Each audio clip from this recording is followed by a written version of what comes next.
The goal of this video is to talk about fat digestion. While a lot of mechanical and chemical digestion occurs in the stomach and previously in the oral cavity, a lot of fat digestion occurs in the small intestine, and that is where it is also absorbed with most other nutrients in the body.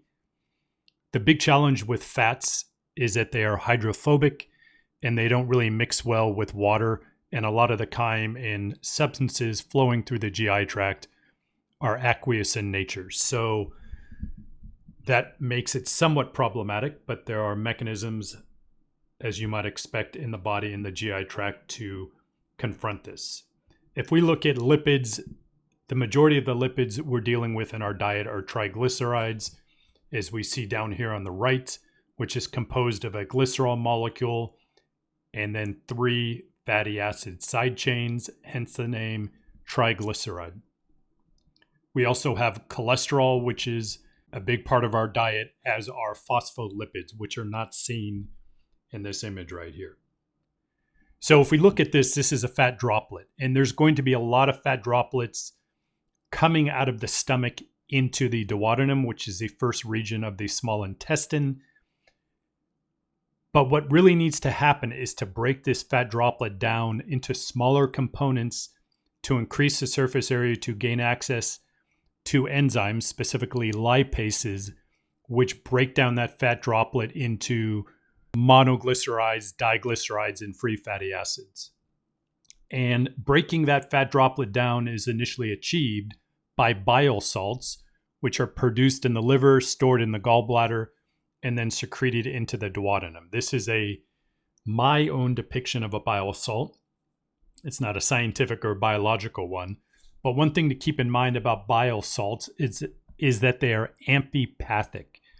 That is to say, they have a nonpolar region and a polar region. So I'm going to suggest that the left side here is the nonpolar region, and over to the right is the polar region.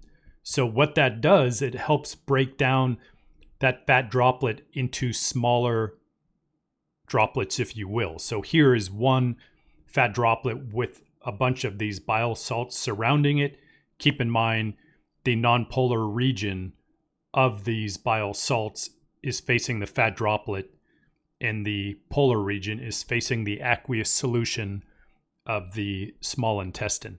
And once again, the fat droplet will be broken down into a number of these smaller structures surrounded by the bile salts.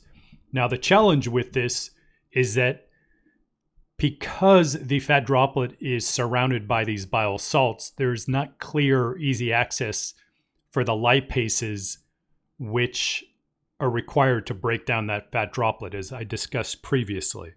So there is another coenzyme known as colipases that help the lipases gain access to the fat droplet. So let's just say the colipase will remove one of these bile salts, open a door, what have you, to allow the lipases to gain access to all of these fat droplets.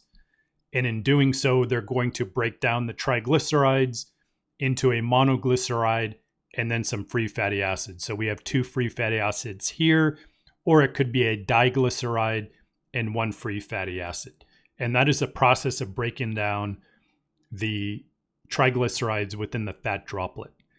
Now, what we have flowing through the small intestine is a structure here known as a Micelle body that has some bile salts surrounding it.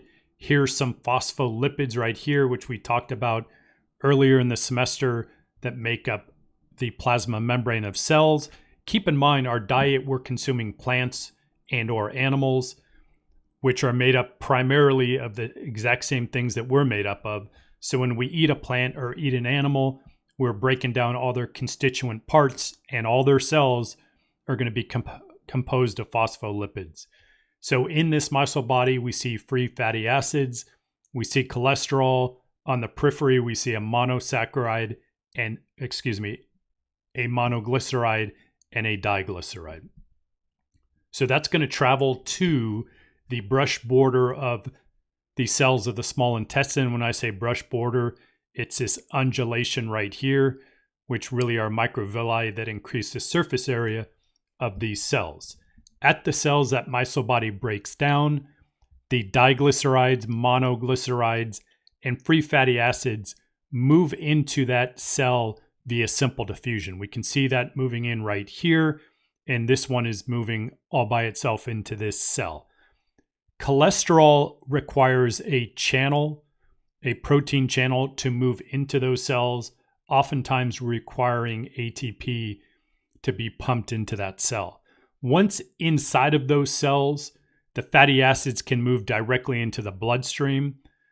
The cholesterol will combine with triglycerides, which I have to back up and say, when diglycerides move into the cell, they react with free fatty acids to reconstitute or recombine or reform, if you will, a triglyceride, which combines with cholesterol to form this structure right here, which is a chylomicron. Chylomicrons will then move out of this cell into a vessel known as a lacteal. A lacteal is part of the lymphatic system, which carries lymph fluid similar to blood plasma, but these are different vessels. They are not blood vessels, they are lymphatic vessels.